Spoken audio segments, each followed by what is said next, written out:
started. It's a few minutes after 12. So welcome everyone to a new year. We have some updates in our policies and procedures at the Office of Human Research. So some of them are sort of policies that we've been using over the past few years, but maybe they weren't, specifically written in stone. Some of them are brand new policies. So what we're going to talk about today is we're going to discuss the different policies, and we're going to talk about how they impact you as researchers, as investigators, as coordinators, as students, and kind of how you need to manage those policies. We're also going to introduce some new staff members, which I think we may go ahead and start out with that. So as many of you are aware, the Office of Human Research has gone through a lot of changes over the past few months. We've had a lot of staff members leave, and so now we are replenishing our supply, so to speak. So with me today, I have Elizabeth Cookson. Elizabeth is an IRB analyst, so she will be the one that does preliminary reviews for your exempt and expedited studies that you submit to the office. So she goes by Lizzie. She's very friendly. You can reach out to her. She'd be happy to talk to you and answer any of your questions that you have. But she will be sending you your preliminary reviews and any clarifications and follow-ups that you need. Next to Lizzie is our new director, Carly Emerson. Carly comes to us from Johns Hopkins, and she's been with us only for a short while, a couple of weeks now, but already making strides and an impact on our office, so we're very happy to have Carly. Carly is your go-to for anything that's really director related. If you have complicated study or complicated issue that you need to discuss with her, for instance, Kathy and I were talking about a study that may be a little bit tricky to manage regulatory-wise, so that's something that Kathy may talk to Carly about. Or if you have any questions about our procedures, our review processes, if one of the staff members, like Glenn or myself, are not available, you can always contact Carly. Hi, Liz. And coming back to us from a maternity leave with a new baby is Brittany Lewis. Brittany is also one of our analysts, although she began with us in July. Again, she was on leave. So Brittany will also be handling your exempt and expedited studies. I have not changed, so for those of you who are new to GW or don't know me, I'm Courtney Romaine. I'm the Education and Outreach Coordinator. I do sessions like this. I do outreaches in classrooms. I am pretty much your IRB spirit guide and your first point of contact if you have questions about a study, what to submit, what documents you need, anything like that. And always with us is, of course, Glenn Burmeister, who's our executive coordinator, / creative coordinator, / videographer, / social media director, / basically our go-to for everything. I feel that our office and, quite frankly, my life might collapse without him. So let's move forward. We're going to talk about the policies. So again, I said some of these are old, some of these are new, some of these have had a little bit of a facelift to them. So first and foremost, I want to review some of the older policies. I think this is important for a lot of you that are new to GW, or maybe you've been at GW for a while and you are just now starting to do research and maybe trying to get your feet wet. So our policy, and this is a university policy, you'll see that it says GW policy, not Office of Human Research or Institutional Review Board policy. Okay, this is the university's policy. So individuals must serve as principal investigators. You have to be a full service faculty member, so that means a full professor, assistant professor, associate professor, research scientist, or research professor. If you are a limited service faculty, such as a lecturer, an adjunct professor, professor emeritus, resident, a fellow, clinical professor, or student, you may not serve as PI for your own project. An example of this is I had a student today who is an MD at a hospital in DC, so she's doing her research there, but she's doing it as an MPH student. So even though she's the PI at her institution, and she can be a PI at her institution because she's conducting the research as a student, as far as we are concerned, she is not a PI. So we do have some exceptions on a case-by-case basis. So we have something called a PI eligibility exception form. And this is available on our website, and it goes by study, not by investigator. So if I wanted to serve as investigator on a study, and maybe I wanted to do something on research ethics and IRBs, and I wanted to do it at GW and Georgetown, I wanted to involve all these other places, I would have to apply for a PI eligibility exception because I am not a full-service faculty member. I am a staff member. I believe that we do have certain instances where we may have umbrella exceptions. I believe that the Cancer Institute, right, Liz? Yeah. So the Cancer Institute, the director of the Cancer Institute has an umbrella exception because it makes more sense because she is a subject matter expert and the director of the institute. It makes sense for her to be PI for all of those studies, even though she isn't a full-service faculty. But those are very rare instances where we would do something like that. So please contact us if you have any questions about who can serve as PI or if you need assistance with the exception form. Okay, so now we're getting to some new and updated things. I realize that these are a lot of words, it's a lot of letters to look at. I wouldn't be able to figure all these out, so I'm going to kind of walk you through them. These are also available on our website under our policies page. We are videotaping this today. We're going to post this on our website. If anybody wants a copy of these slides, you're more than welcome to have them. Please contact me, contact Glenn, contact the main office. We're happy to give them to you. So this is a new policy that we have, our policy on submission requirements. So it is a policy that applications submitted to the IRB for review must contain sufficient information to allow the IRB to make determinations required by the Department of Health and Human Services and the Food and Drug Administration regulations. Application materials must be submitted to the Office of Human Research and are reviewed by our staff to determine the following: that all regulatory information has been provided and that all GW required information has been provided. So we're not just looking at the regs, we're going to be looking at GW policies as well. So the principal investigator will be notified when an application does not contain this information. This is sort of the pre-review that I think a lot of you are familiar with. You may have noticed also that we've changed our pre-review wording and it's in a memorandum now. So we send it to you in a memo format. So we will contact you if any of this information is missing, and we will request that you provide it to us or clarify something if we have a question. Now, this is where it gets new, okay? There is a 30-day period in which you have to respond to this preliminary review. If you do not respond within 30 days, we will withdraw your submission. This is true for initial reviews, for continuing reviews, for modifications, okay? So anything, if you don't respond to us within 30 days, we're going to withdraw your submission. Now, that doesn't mean that if we're in touch with you and we go beyond the 30-day limit, like if we're trying to figure something out and maybe you need to get something from somebody else, if it goes beyond 30 days, we're not going to kick you out. But if it's just crickets and total blank space, we will withdraw your submission. I had to do that this week with somebody. Now, if for some reason you are waiting on documents from someone else and they don't get them to you within those 30 days, say you're working with another institution and you need to get documentation from them, you may request an extension to respond to our preliminary review, but you must request that extension prior to that 30-day deadline, okay?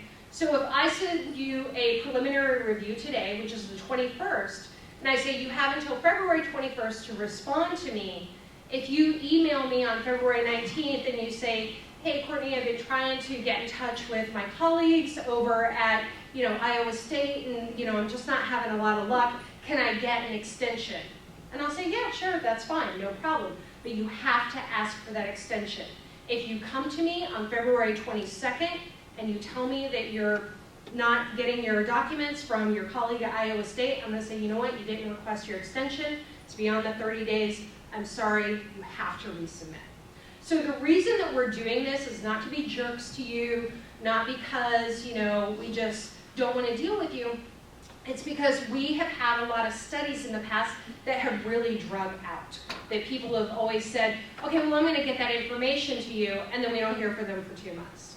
And then when we get back in touch, they say, oh, I'm still writing my consent document, I'll get it to you next week. And then we don't hear from them for a month.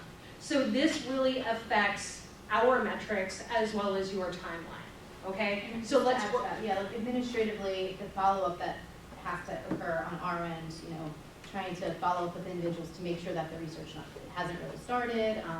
That just takes a lot of time. And unfortunately, being in a paper system as we are, you know, really having to look at these things, really trying to get investigators to respond so that we know what's happening and what's not happening. And I've said on several occasions, we're a very small office. You know, right now we are an office of 6, fully staffed. We're an office of 8. So, you know, there's a lot more of you than there are of us, so we like to cycle things through very quickly, and it helps you get your research done in a more timely fashion. Okay? Yes. What's the period of extension? 30 days. 30 additional days. You get one 30-day extension. Okay? So don't be asking me for 5 30-day extensions, because that's not going to happen. So what does this mean to you? How does this impact you? So it means that submit all applicable documents. Use the current forms that we have on our website. We will be updating many of our forms in the months to come. So we truly advise you to always go to our website to get a form. I know many of you will save it on your desktop and you go back to it and you use it. If you use an old form, we will not accept it. And the reason we will not accept it is because it may not contain all the information that we require for our review, okay? So always go to our website and get the new form. It's really easy to do. You can bookmark it, you go in, and you extract it, okay? Make sure to respond to our pre-review in a timely fashion. Again, if you wait beyond the 30 days to respond, we are going to tell you that you have to resubmit, which is actually a little bit advantageous because you already know what we're looking for and what we're going to ask, so you can put that in your new submission, right? So that may make your second review go faster. We will not put you at the front of the line when you resubmit either. You have to go back into the queue. So don't shortcut when providing study details. This will also impact your preliminary review and the timeline that you have to submit information to us, because if we have to ask for a lot of things, you're going to have to scramble to get a lot of things and get them back to us by that deadline. And again, I mentioned that this includes not just your initial submission, but your continuing reviews and your modifications as well. Okay. So are there any additional questions about our 30-day period right now? I just had one more comment too, Yeah. sorry. On the providing study details, the IRB and our analysts have a checklist that they have to look through and check things off to make sure that those issues in the application are addressed. So if you're familiar with the regulations, you can look at the criteria for approval. Those are the criteria that we're basically reviewing your application for. And our forms basically prompt you to provide that information to us. And then the consent form, there are essential elements of consent. So make sure that your consent has those essential elements in it as well. If you include those things, you know, we don't want you to provide repetitive information. So if you think it fits in one section of the application and maybe another two, you don't need to provide it in multiple places. Tell us one place, but try and give us a really, I think more information is better than not enough if you're unsure. I was going to say something and then I totally lost my train of thought, so maybe it'll come back to me. All right, human subjects protections training. Again, this is a policy that we've given a little bit of a makeover to. So, human subjects research training is required for all GW research investigators, those that conduct research on human subjects and human participants, research staff, IRB chairs, so the IRB chair has to do it, IRB co-chairs, IRB members, OHR management, so all of us have to do city training as well, and OHR staff. So everyone has to do city. This is not something that we burden just you with. We all have to do it here. So the approved HSR training for GW is city. If the GW required city training courses have not been completed by the PI and study team members prior to submission of an application to OHR, the application will be returned to the PI as incomplete. Okay, so we will kick it back to you if all your team members do not have city training. This is something new. Generally, we would just say, okay, well, you don't have city training, they can get it during the, during the review process. Not anymore, because what was happening is a lot of people didn't have their city, and then we had a study that was approved, and we were sitting on it and sitting on it and sitting on it and waiting for somebody on the team to get their city. That's not doing you any bit of good. You need to make sure that everybody has their city training prior to submitting that application. It's really only going to help you. This is true for continuing review and continuing city. All investigators involved with human subjects research must complete recertification, so renewal of their training in order to remain compliant. So at the continuing review time, make sure that all your research team members are current on their city. I had a study that came in recently. There were a lot of people that were expired. There were some people that didn't have any. So, just be advised of that. This was a federally funded study that they are on a timeline. So they need to get that into us ASAP. And it's valid for 2 years. It is valid for 2 years from the time you take it. Now, if you, again, the rules as before with city, if you took it at another institution, you want to apply that to GW, just affiliate with GW and you go through the steps and we can look at it. If you have questions about your city training, you can look on our city FAQ website, or our FAQ page on our website. Glenn has done a tremendous job with the city FAQs, accounts, how to sign up, how to affiliate, which courses you need to take. There is even a step-by-step page that has pictures on how to sign up, okay? We understand that a lot of times you may be working with external collaborators that have a different type of training. Maybe they've done National Institutes of Health training and not city training, and they're working with you. That's okay, we'll go ahead and we'll work with you on that, okay? But as a GW person, this is what you need to do. On the renewals for continuing review, frequently I'll get a notification that this member is expired, not necessarily the investigator, the PI, but that person's also PIs on other studies. How are you going to deal with that non-compliance, basically? Because as a PI, I know you will stop the study, but if you don't have a way to track that for each PI, then they're not going to be part of this study as a sub-I, but their own study that they're a PI on hasn't been put on hold or whatever, so that study's non-compliant. Well, then, if you're managing that, and city, honestly, there's no excuse, because city sends you notifications. I think how many months in advance? I want to say like, 3 or 4. like a couple of months in advance of your expiration. So they notify people when their city is getting ready to expire.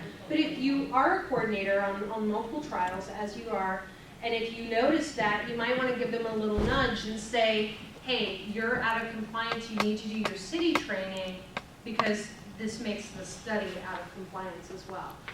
If that's something you feel that you want to report to the IRB, then we can certainly sort of, talk to that investigator and let them know if you just don't want to deal with it. But if you want to tell them, hey, I noticed on this submission or this continuing review, they said that your city is expired, take care of that now.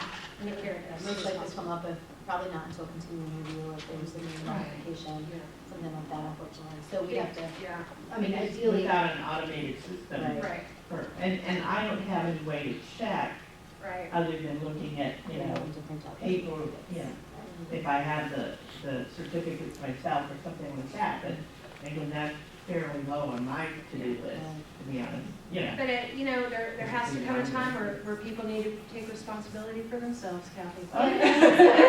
Yeah. If you're working on a study and say it's gone through and it's approved, but you know the city's gonna expire 2 months after the study's approved, try and get them to take it right away so that you don't get to the next continuing review, and then of course the study's waiting to be approved and can't be because the city's not completed. Right.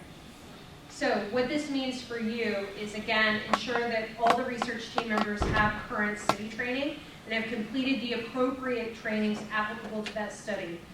Make sure that they have not completed the IRB member training if they're not an IRB member.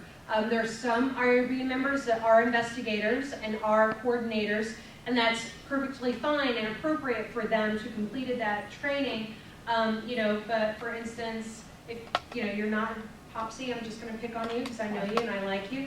But you're not an IRB member, so it would not be appropriate for you to take that training. But it would be appropriate for you to take the social behavioral research training because that's the kind of research that you do.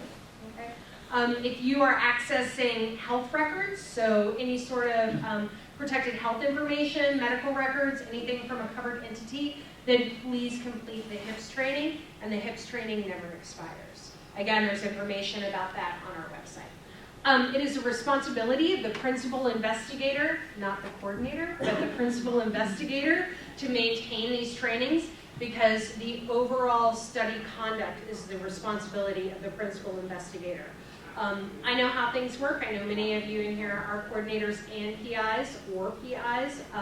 So if you have been delegated that responsibility by the PI, please make sure that you keep everything together and you can get that information as you need it.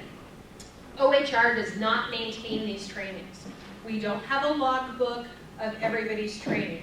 What we do have is access to city in an administrative way to where you can go in and see whose training is current, but we don't keep these, we don't maintain the certificates, we don't know your city password, so if you need that, you need to contact city at the University of Miami, okay? We do not maintain certificates. Yeah. The only people that affiliate with GW, we can look in the system for them. So if they've completed NIH training, we won't have any record of that. Yeah, they need to submit it every single time. Okay. All right. OHR policy on approved IRB study expiration. This is something that is new, yet not new. Again, it's had a little bit of a makeover. I think this one's had more of a makeover than many of our other policies. So, it is the responsibility of the principal investigator to submit an application for continuing review at least 30 days prior to the expiration of an IRB approval date. OHR staff provides 2 notices to the PI as part of this requirement. We give you a 60-day notice and a 30-day notice. Okay? If approval expires, the study must stop. Done. You're done. Okay? It's expired. It's over. Data analysis of identifiable data. Yep. No enrollment, no recruitment, no data collection, no identifiable data analysis, nothing. You have to stop. And that's a federal regulation, Yes. not just our. Right. It is, and that was always our policy. It is the PI's responsibility to submit to the IRB a continuing review application for all active expedited and full board studies. So if you're doing exempt research, this does not apply. It's only applicable for expedited and full board studies on at least an annual basis, or those studies will expire. Now, sometimes we have studies that we give a 6-month approval for and not an annual approval. Maybe it's a study that is, involves a very vulnerable population and you're doing a lot of really risky activities with that population. We may give you approval for 6 months and then want to review it. So whatever your expiration date is, don't just think that it's automatically a year. Whenever we send you your initial approval, the expiration date is on that initial approval letter. It's on all of your consent documents. Every time we send you an approval for a modification, it is on that memo. So we give you a lot of prompts for when your expiration date is. So there are a couple of situations that involve expired studies that we're going to talk about. So be aware of these scenarios. Again, I know it's a lot of words. I know it's difficult to look at. This is the policy that I put in here that is actually on our website. You may access this on our website. We will also provide you with copies of the slides if you wish. So, the first situation is if a PI submits the continuing review application to the IRB prior to its expiration date, but approval expires prior to the IRB approval for continuation. So you have a lapse of approval. A lot of this is, OHARP language or FDA language. So really what I'm going to talk about is the situation, okay? So let's say that you submit a continuing review to us, within the 30 days, right? And we're going back and forth and we're trying to, maybe clarify a few things, or something happens and, Snowmageddon happens again. It was 5 years ago? So if it happens again and basically the entire city is shut down and your study expires during that time, that's fine. We will deal with that, okay? Because we understand things happen. Nobody has a crystal ball. As far as I know, nobody can see into the future, psychic hotlines aside. But we understand that that situation may happen. In that instance, we will work with you to obtain your continuing review approval, okay? So we understand that those situations happen. During those situations, yes, Glenn, did you have a question or a comment? I was just going to hit home again the 30-day submission. That is so that we have time to actually review your study, because as we said before, there's few of us, many of you, and if there are any, if there's any questions about numbers, or if we need to look at something, it gives us time in that 30 days to make sure we get everything corrected. We have a designee who can come in and review it and get your approval. The expiration date also is at midnight, the day of. So if it were to expire today, you are already expired because it expired last night at midnight. Some people apparently were taught how to tell time differently than I was. I've had many conversations about that with certain investigators and such. So it's 12 a.m. on 1/21/2015, the study officially was expired. So, and we're going to talk about that a little bit later on as well, about when you need to submit things. So in the instances, like I was saying, if something happens and maybe you are conducting a clinical trial and people need to come in for follow-up visits, but your continuing review expired because it snowed a lot in DC and the entire city shut down and people started freaking out, we may provide you with an allowance to conduct those follow-up visits if it's in the best interest of the subject. Maybe they need to get their blood drawn. Maybe they need to come in for an MRI. Maybe they need to have something else done. Maybe they need a new dosage. These are extreme circumstances, and in that situation, the IRB chair may grant you an allowance to have those subjects come in. Now, if it's an interview or a survey or something like that, that is not a life-threatening situation. That is not in the best interest of the subject. We are talking about something that may impact their health and well-being, okay? So again, I know these are a lot of words. I'm just sort of summarizing what it says here. Courtney? Yes? I just want to bring up something really quick about city before we go Oh. on with this. Is that okay? Yeah, go back to city. Okay. One thing that might help speed things along, especially now that it's important, is making sure that everyone on the research team is putting their names on the application exactly as how they appear in the city database. Good We have call. a lot of people that have gotten married, or maybe they go by their middle name, but they're in the database by their first name. Mhm. We don't catch that, so it looks to us like they never made an account or something, and that'll slow things down. So just Yeah. make sure everyone's matching that up. Excellent. Thank you. Good call. All right. So that was the first situation. Something happens, we're going to work with you. Second situation is probably a more frequent occurrence in our experience, the expiration date. This means that your study is expired, it is closed. No study activity, including non-interventional activities such as data analysis, may occur after the expiration date. We do not grant, and the federal regulations do not grant a grace period, so we don't extend anything, okay? We cannot extend your study. If this happens, you must submit a new application. You have to close the old study, submit a closure form, we're going to close it, and then submit a whole new application. This happened with one PI that was very upfront and said, this is my fault. I did not submit a renewal. I did not submit a continuing review. They closed the study, opened a new one. It was pretty seamless, actually. I think it went very, very well. But there are certain instances where a PI doesn't submit their closure and it just has to shut down. This is particularly an issue if you have federal funds, if your study is federally funded by any sort of government agency, because then this is a violation of your funding agreement and your grant agreement. So if this happens, again, you'll be requested to submit a closure. You'll receive an expiration notice.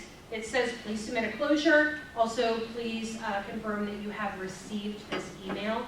And once you close it, then you may reopen the study under a new IRB number with new documentation and everything else. Okay? So it might be helpful to refer to the original study and maybe the initial synopsis, just so we know, especially if there were any issues that were resolved. There was a high-risk study, greater than more study, there were issues that maybe went to committee. We can kind of look at those and see how those handled previously. Yeah, so we'll assign a new number. And then the closure form is really important for us. So even though the study's closed and expired, we know it's one more thing on your plate, and probably in your mind it's already closed. But for us, it's really important to kind of get the most up-to-date numbers on the number of participants, if there were any adverse events since the previous continuing review. So we greatly, greatly, greatly appreciate if you would submit that closure form. It really helps us kind of close the file completely and be in compliance. And Brittany, did you have something? Yeah, no, I was just gonna say, similar to the 30-day extension policy, we're not gonna put your new submission at the beginning of the queue, Right. but the review should go swiftly because all the documents that you're submitting have already been approved. Right. You're essentially just copying and pasting all the information from your old synopsis form into a new one, so we'll give you the new IRB number, but the consent form, the survey, the interview protocol, all of that has already been approved, so it should go really swiftly. And I think our situation, that was done within a couple of weeks, I think. Yeah, it went really, really fast. Kathy. I know the current closure policy allows you to close a study if you're just reviewing de-identified data. In the situation, say, the investigators have submitted an abstract based on, that, and they close the study because they're not looking at any new, PHI or anything like that. And then the manuscript The journal, yeah. journals, they want Mm-hmm. you to go back Yeah. and get some other information.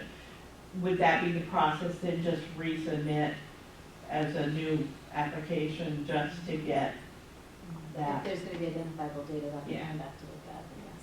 Okay.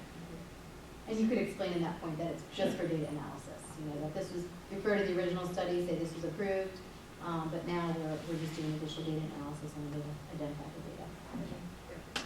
Yeah, we're not total monsters. Never said you were.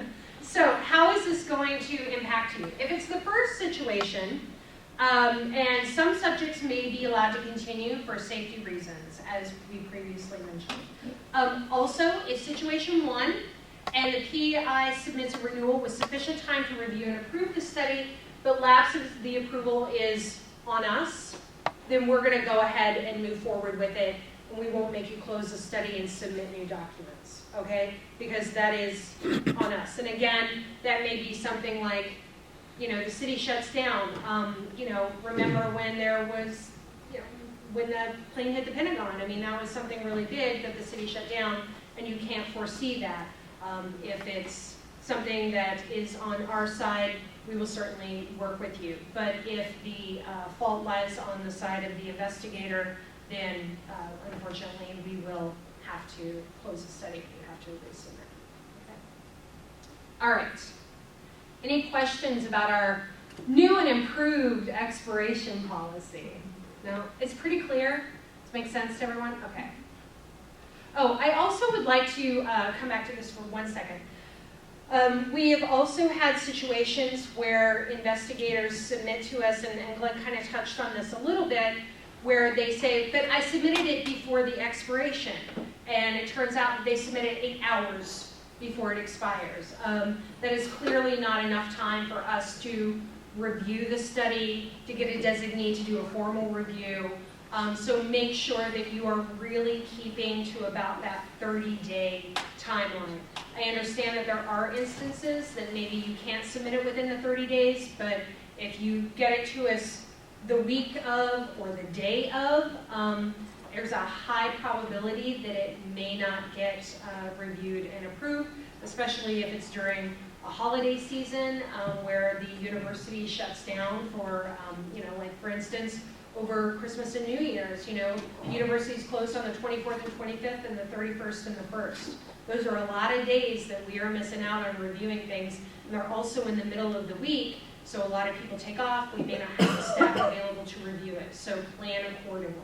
And just, the third bullet down, if you do submit it to us and it expires, but you gave us sufficient time to conduct the review, but maybe we're trying to resolve some issues, the study still has to stop in that time unless it meets the situation one where some subjects would be at risk from stopping. So the study would still need to stop, but we wouldn't require you to submit new documents. Yeah. So just keep in touch with us. Let us know what your situation is. Again, there are a lot of times that we can work with you, except for this right here. That's all on you. All right. So again, this is not a new policy, but this is a policy that we've been receiving a lot of questions about lately. Our IRBs of record policy, so a reliance. If you are working with multiple institutions or you're collaborating with individuals at another institution, you need to set up an IRB of record. So an IRB of record or IRB authorization agreement, an IAA, is an agreement between two institutions. So generally what it is we're going to either rely on another institution or they're going to rely on us to have all of the reviews conducted for that study. So after the initial approval, once we get the IAA set up, all your modifications, all your continuing reviews will only go to one IRB. And it makes your life a lot easier. These are certain situations. It's not applicable for every single study. For instance, if it's a really high-risk study or a full board committee, we do not do reliances with other universities for full board committees. Also, exempt research is a little bit different as well. So if you have an expedited study or a study that may have to go to committee for some reason, but they determine that it's minimal risk and it's bumped back down, then we may be able to investigate an IAA. So, as I was saying, after obtaining the IAA, this is what will happen. So if the GW is IRB of record, you go through us like you're going to go through a normal IRB. Okay, everything is submitted to us. Everything's just hunky-dory, and you do all your continuing reviews, your modifications, any problems, etc. But if the other institution is the IRB of record, you only need to notify us for the following reasons, okay? If there is a change in risk level for the study, if there is a subject complaint, if there is an unanticipated problem involving risk to subjects or others, if the suspension or termination of the research by the investigator, IRB or sponsor, if there is a change in PI, a change in funding arrangements, or a change in GW staff roles or responsibilities, or if you're going to close the study, okay? So these are the only situations that you would need to contact us if the other institution is the lead IRB. And the reason I'm saying this is I've had a lot of situations lately with distance learning students where they are going to other IRBs and they are obtaining an IAA between GW and that other IRB, and the other IRB is the lead, and they are submitting modifications to us that we, are not concerned about at all. And it's not just distance learning students, it's other investigators that are added to protocols at other institutions, but then they want to add another staff member and they contact us, which in actuality they need to go to the other IRB. So if you have questions about an IRB of record, and I know that collaborative research is something that's really more and more prevalent, please call us or email us. Currently, I am the one that's doing all the IRB of record agreements for the OHR. So you can call me or email me if you have a question, and we can kind of walk through it and figure out the best course of action, okay? Again, this is not a new policy, but it's something that I felt just bared repeating and a little bit more of a refresher.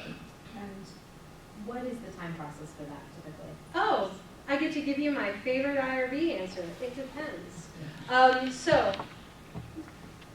a lot of it will depend on the institutional officials, the documentation that you have. So, our institutional official is very good about signing off on things rather quickly. I want to say it's like a couple of day turnaround for her, so she gets to them right away and signs off on them. Other institutions, I have waited a month, 6 weeks, and some of them get them to me the next day. So it really depends on how many people each IRB has, but they have to be signed by each institution's institutional official. So it's not something that happens immediately? It's not something that happens immediately. I know that, like I said, University of Maryland, they are swift. They will get you this stuff right away.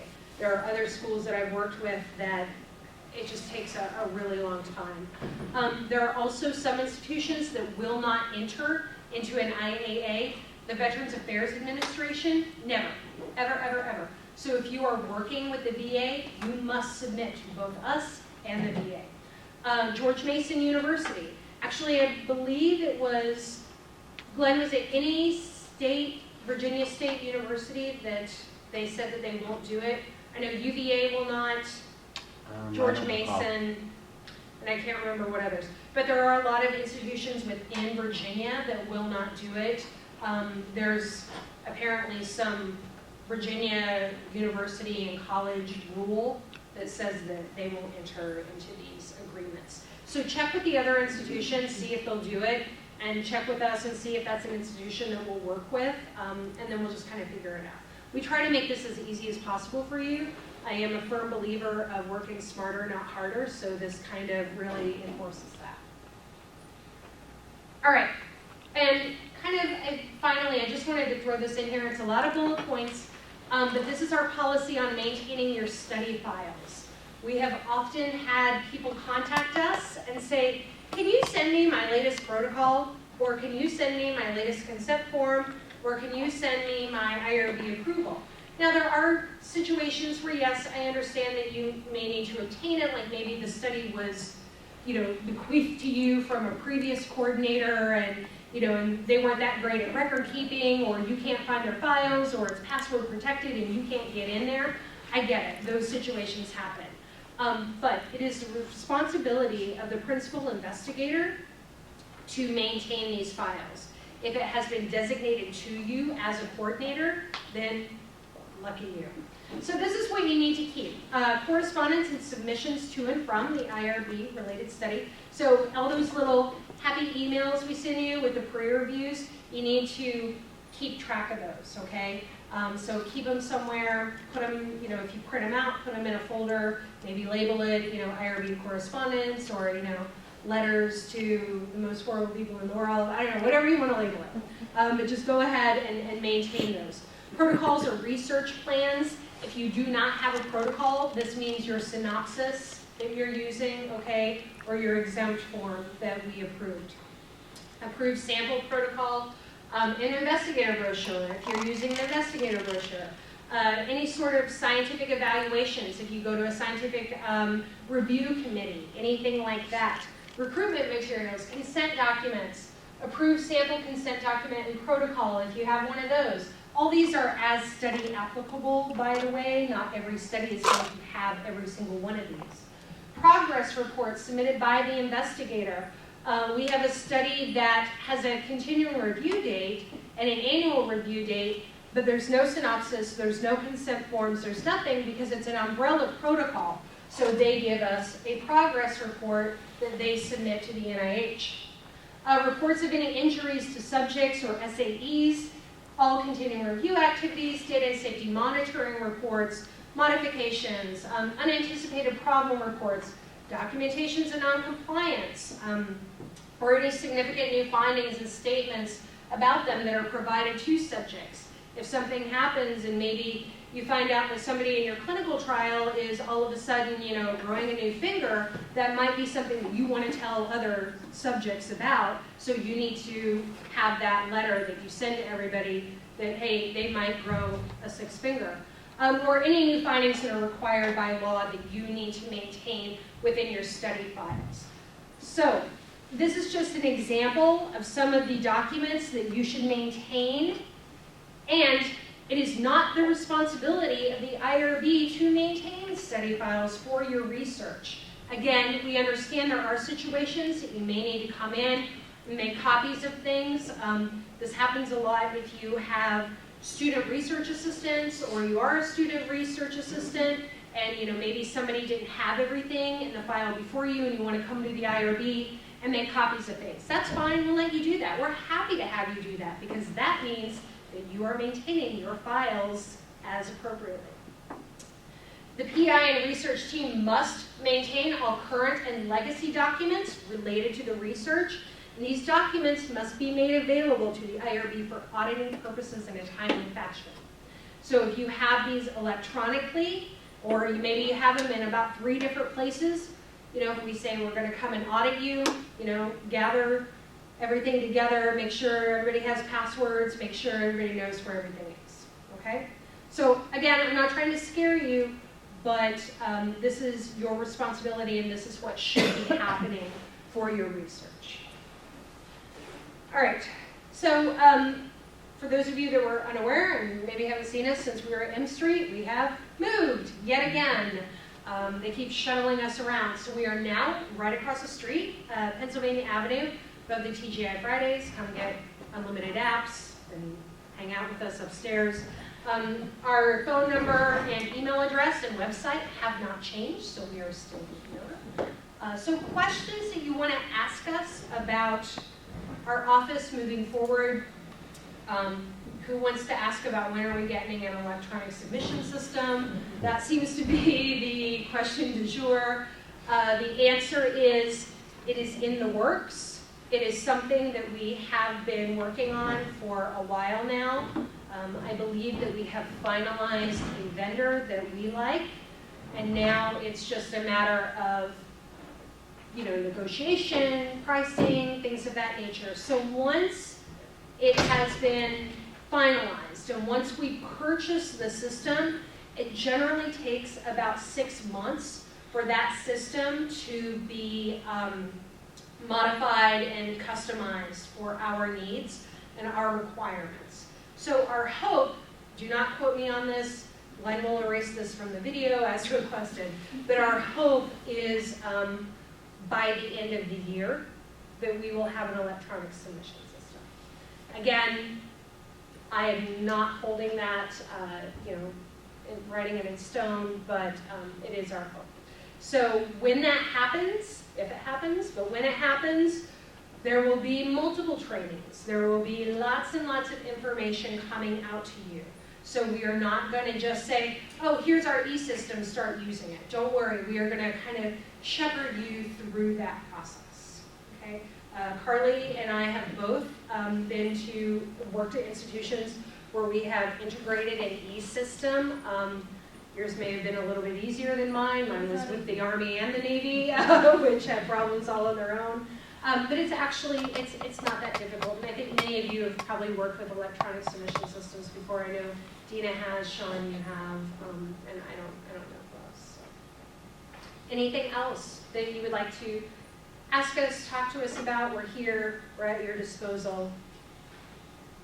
I just want to add that, we really are trying to look at a lot of different aspects of the OHR office. So policies, there's been, some development of new policies. We're really going to be going through and tightening up a lot of the policies, cleaning them up, putting together ideally a policies and procedures page where you can go and find all different policies, many more than what we just have right now, that hopefully will provide you with a bit more instruction on what we're looking for and what's expected of you as researchers.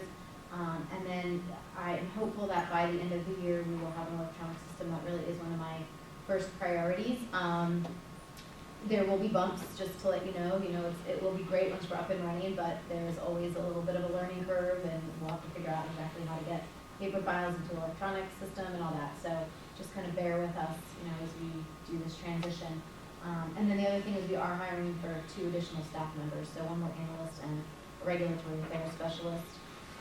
So hopefully once we are fully staffed, I'm really going to start looking at turnaround times and trying to improve on those things as well. So I welcome your feedback at any time. If you've had a great experience, I would love to hear about it. If you feel like you're stuck somewhere, or something's taking a lot longer than you feel like it should, please contact me about that too, and I can look into it and work with you. I really want to try and make this a process. I've been at numerous IRBs in the past, worked for numerous IRBs, and so I know I want this to be we are providing customer service to you as well, so I want you to feel like our office is doing that, and to make the process as easy for you as possible. And so that's one of the goals of the policies, is to try and make you understand what exactly we need from you as well. Yeah, our intent is not to just tell you what you need to do or what you did wrong, or to, like I said, our intent is to not be adversarial. But if there is something that needs to be cleaned up in a synopsis, a lot of times I try to explain why something is the way it is. And also, if we are wrong about something, I will also let you know.